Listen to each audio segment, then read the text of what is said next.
देखिए बच्चों, अभी तक हम लोगों ने आपको समुच्चय के 3 वीडियोज प्रोवाइड करा दिए हैं, जिनमें हमने समुच्चयों की संकल्पना, उनको निरूपण, समुच्चयों का रिप्रेजेंटेशन, इसके अलावा समुच्चयों के प्रकार और समुच्चयों की कुछ संक्रियाएं जैसे सम्मिलन है और सर्वनिष्ठ है, यानी यूनियन और इंटरसेक्शन, और उनकी जो प्रॉपर्टीज हैं विथ एग्जाम्पल आपको पढ़ाई है। ठीक, आज हम अपना अगला वीडियो स्टार्ट कर रहे हैं, लेकिन इस वीडियो को देखने से पहले यदि आपने पहले के उन 3 वीडियोस को नहीं देख रखा है तो उन वीडियोस को अच्छी तरह देख लीजिए और नोट्स मेंटेन कर लीजिए, तभी ये वीडियो समझ में आएगा। चलिए स्टार्ट करते हैं। आज हम पढ़ते हैं समुच्चयों का अंतर।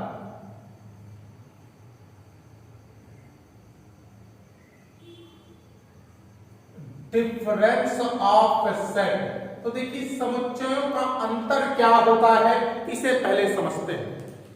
दो समुच्चयों का अंतर एक ऐसा समुच्चय होता है जिसमें पहले समुच्चय के वे अवयव उपस्थित होते हैं जो दूसरे में ना हो। एक बार फिर से, दो समुच्चयों का अंतर एक ऐसा समुच्चय होता है जिसमें पहले समुच्चय के वे अवयव उपस्थित होते हैं जो दूसरे में ना हो। चलो देखें बेटा, यदि दो समुच्चय ए तथा क्या है बी है, तब उनका अंतर a माइनस बी अथवा b माइनस ए होगा। यानी उनका अंतर क्या होगा, a माइनस बी अथवा b माइनस ए होगा। अब थोड़ा सा एग्जाम्पल देख लेते हैं बच्चों।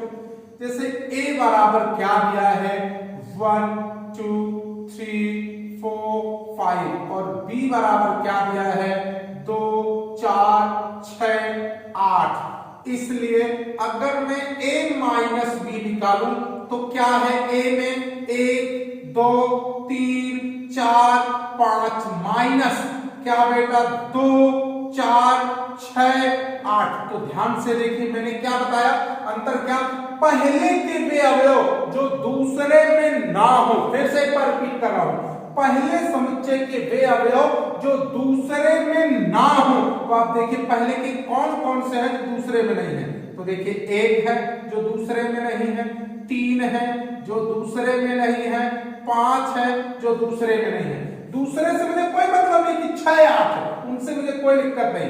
प्रॉब्लम क्या, पहले के वे अवयव जो दूसरे में ना हो वही उसका क्या होता है, अंतर समुच्चय। तो एक बार फिर से डिफाइन करते हैं।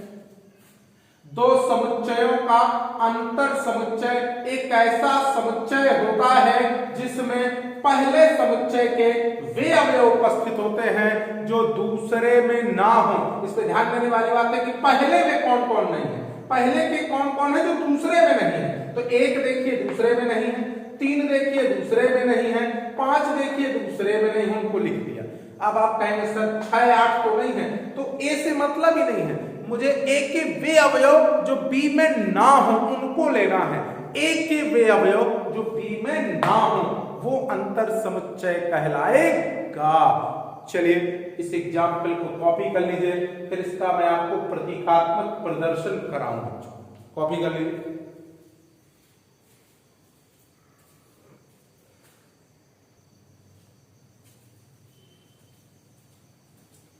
देखिए, चलिए इसका प्रतीकात्मक प्रदर्शन देखते हैं। तो इसी का प्रतीकात्मक प्रदर्शन, इसको जरा देखते हैं कि अगर x बिलोंग करता है a माइनस बी से, तो याद नहीं कुछ भी करना है, डेफिनेशन पर जाना है। तो क्या बताया, पहले के वे अवयव जो दूसरे में ना हो, यानी अंतर में कौन से अवयव होते हैं जो पहले में होते हैं लेकिन दूसरे में नहीं होते। इसका मतलब x a माइनस बी में है, इसका मतलब x a में होगा लेकिन b में नहीं होगा। तो बड़ी सिंपल सी परिभाषा, पहले के वे अवयव जो दूसरे में ना हो। तो a माइनस बी में x है, इसका मतलब पहले में है लेकिन दूसरे में नहीं है। तो कहीं भी x अगर बिलोंग करता है a माइनस बी से, दैट मींस कि x a में तो है लेकिन b में नहीं है। इसका प्रतीकात्मक प्रदर्शन है। क्लियर बच्चों? तो कॉपी कर लीजिए, ठीक, इसको कॉपी कर लीजिए।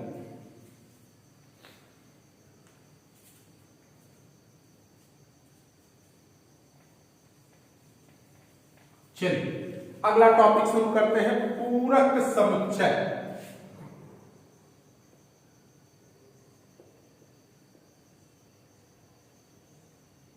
इसको बोलते हैं कॉम्प्लीमेंट्री सेट, पूरक समुच्चय।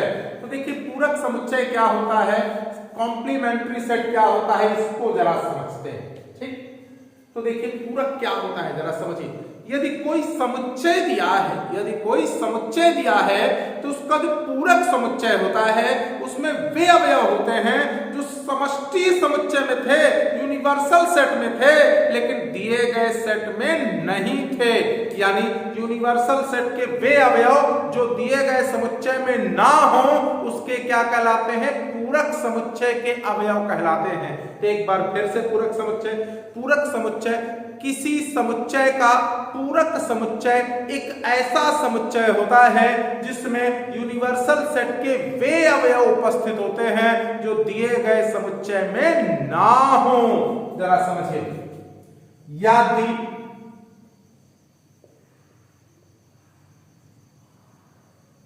समुच्चय ए हो तो जो पूरक समुच्चय होता है यानी कॉम्प्लीमेंट्री सेट होता है उसको ए डैश अथवा ए की पावर सी, इसको सफिक्स में सी बोलते हैं, ए डैश अथवा ए की पावर सी से निरूपित करते हैं, से निरूपित करते हैं। जहां अब मैं बात करूं कि सर ए डैश बराबर क्या है, तो क्या पढ़ाया, यूनिवर्सल सेट के वे अवयव जो दिए गए सेट में ना हो। तो यूनिवर्सल सेट के अवयवों को अगर ए में घटा देंगे तो मुझे जो नहीं है वो प्राप्त हो जाएंगे। इसे ए डैश अथवा ए की पावर सी से क्या करते हैं, निरूपित करते हैं। एक एग्जाम्पल ले लेते हैं, जैसे a बराबर दिया है मुझे 1 3 5 7 9 और u बराबर दिया है 1 2 3 4 5 6 7 8 9 10। तब पूरक समुच्चय a की पावर c अथवा इसी को क्या कह देते हैं, a डैश बराबर, तो क्या बताया, u माइनस ए। तो u के वे अवयव जो a में ना हो तो u को 1 2 3 4 5 6 7 8 9 10 माइनस a। a के कौन कौन है, 1 3 5 7 9। तो जरा घटाइए, क्या क्या बचेंगे, a के वे अवयव सॉरी u के वे अवयव जो a में ना हो तो बताइए कौन कौन से बचे, 2 बचे, 4 बचे, 6 बचे, 8 बचे, 10 बचे। ये क्या निकल आया, एक डैश, और यही क्या हो गया आंसर, पूरक समुच्चय। तो पूरक समुच्चय बड़ा सिंपल सा क्या होता है, यूनिवर्सल सेट के वे अवयव जो दिए गए समुच्चय में ना हो पूरक समुच्चय कहलाते हैं। इसको कॉपी कर लीजिए, इसका प्रतीकात्मक प्रदर्शन बताते हैं आपको, कॉपी कर लीजिए।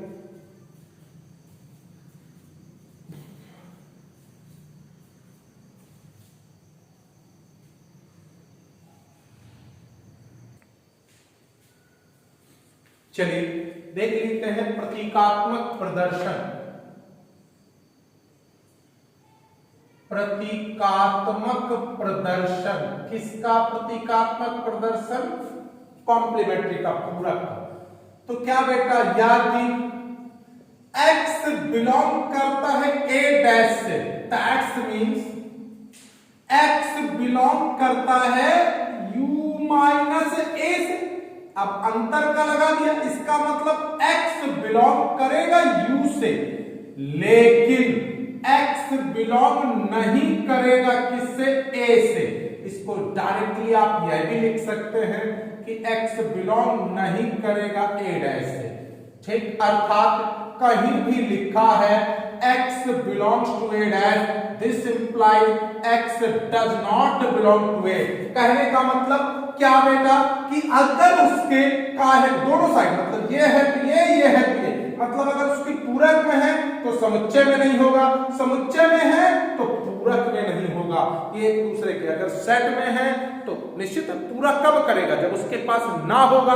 तो अगर उसके कॉम्प्लीमेंट्री में है x तो सेट में नहीं होगा, और अगर सेट में है x बिलोंग्स टू a, इसका मतलब x नहीं होगा a डैश में। तो अगर सेट में है तो कॉम्प्लीमेंट्री में नहीं होगा, कॉम्प्लीमेंट्री में है तो सेट में नहीं होगा। इसका प्रतीकात्मक प्रदर्शन है, इसको अच्छे से देखना है, क्योंकि जितनी आगे चल के हम थ्योरम करवाएंगे सब के सब प्रतीकात्मक प्रदर्शन के आधार पर करवाएंगे। तो कॉपी कर लीजिए।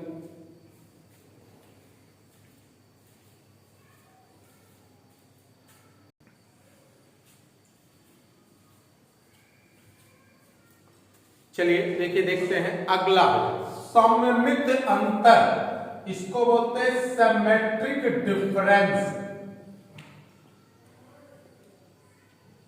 सममित अंतर, सिमेट्रिक डिफरेंस, ये क्या होता है इसको जरा देखते हैं। सममित अंतर, सिमेट्रिक डिफरेंस, ये क्या होता है जरा इसको ध्यान से गौर से देखते हैं, समझिए। दो समुच्चयों का सममित अंतर जो होता है, देखिए जरा सा याद दी, दो समुच्चय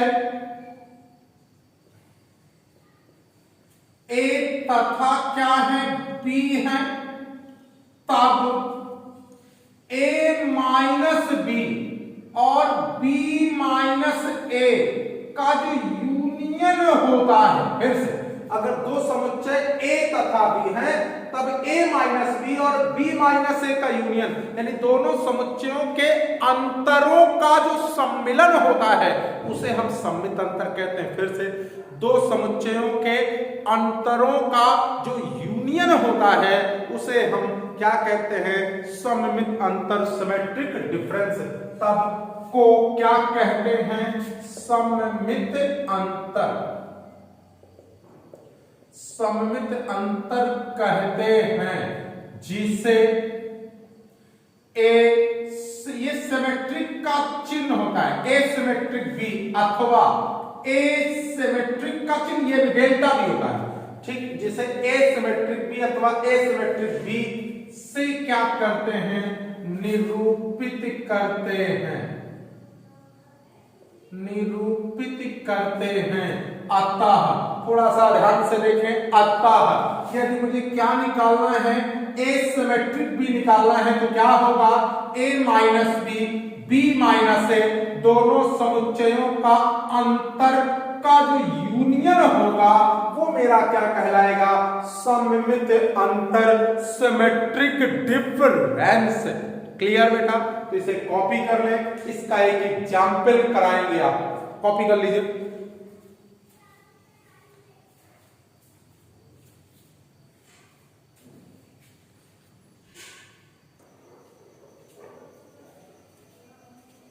आइए बेटा सममित अंतर का एक एग्जाम्पल देख लेते हैं।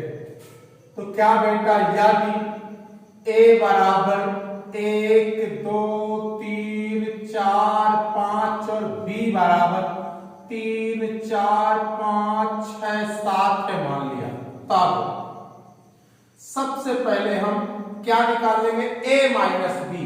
तो बताइए a का मान 1 2 3 4 5 माइनस बी का मान 3 4 5 6 7। तो a माइनस बी पढ़ाया, पहले के वे अवयव जो दूसरे में ना हो, तो बताए पहले के कौन कौन सा, एक देखो नहीं है, गौर से देखो, दो नहीं है, बस 3 4 5 है, उससे मुझे कोई लेना देना नहीं थी, a माइनस बी निकल आया।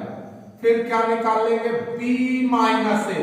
b जरा देखिए क्या है, 3 4 5 6 7 माइनस ए देखिए क्या है 1 2 3 4 5। तो फिर से अब पहला समुच्चय बी हो गया, तो बी के में अवयव जो ए में ना हो, तो बताइए बी के कौन कौन से नहीं है, 6 7 नहीं है, तो ये 6 और क्या हो गया 7 बी माइनस है।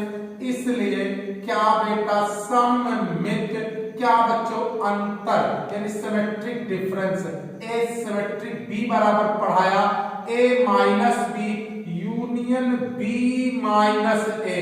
तो ए माइनस बी का मान क्या है 1,2 यूनियन बी माइनस ए का काम क्या है 6 7। इनका यूनियन में क्या होता है सभी अवयव दोनों समुच्चयों के, इसके भी सारे अवयव इसके भी, तो 1 2 6 7 और यही मेरा क्या हो जाएगा आंसर, जिसे हम सममित अंतर कहते हैं। तो सबसे पहले मुझे ए और बी दिए हैं, तो मैं सबसे पहले क्या निकालूंगा ए माइनस बी, फिर क्या निकालूंगा बी माइनस ए, और फिर ए माइनस बी और बी माइनस ए का जो यूनियन होगा वो मेरा कहलाएगा सममित अंतर। कॉपी कर लीजिए।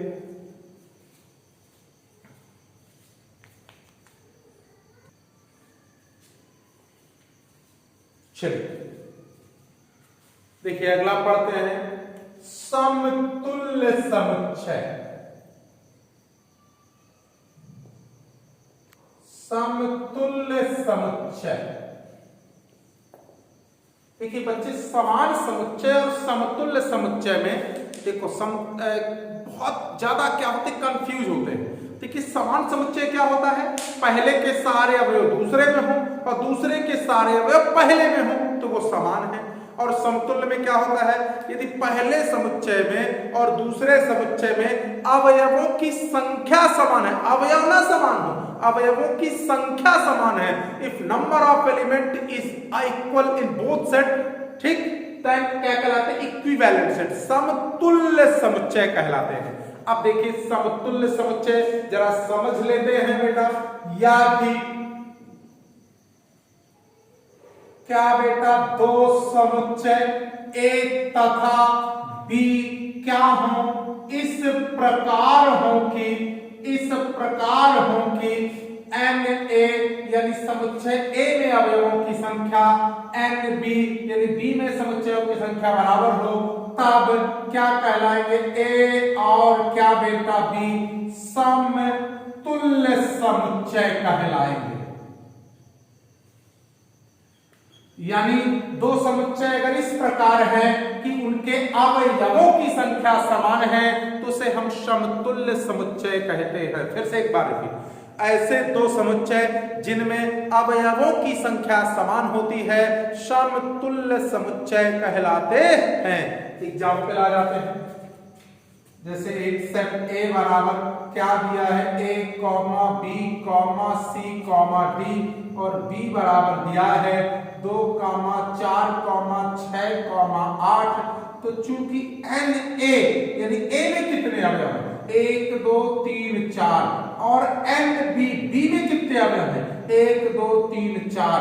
तो चूंकि एन ए बराबर क्या है एन बी, इसलिए ए तथा क्या बेटा बी क्या होंगे समतुल्य समुच्चय होंगे। क्लियर बच्चों? तो इस प्रकार समतुल्य समुच्चय हो गए। अब हमारे समुच्चयों के सारे टाइप खत्म हो चुके हैं। अब हम अगले वीडियो में आपको इन समुच्चयों का वेन डायग्राम सीखना, वेन आरेख करना, फिर उसके अगले वीडियो में हम डी मॉर्गन लॉ और अन्य प्रॉपर्टीज पढ़ाएंगे। तो इसको उम्मीद है आपके समझ में आया होगा। अच्छे से एक एक नोट्स को मेंटेन कर लीजिए। मैं बार बार नोट्स पर फोकस करता हूं क्योंकि वीडियो एक बार देख लीजिए फिर दोबारा रोक कर अच्छे से डेफिनेशन और नोट्स मेंटेन कर लीजिए। कॉपी कर लीजिए।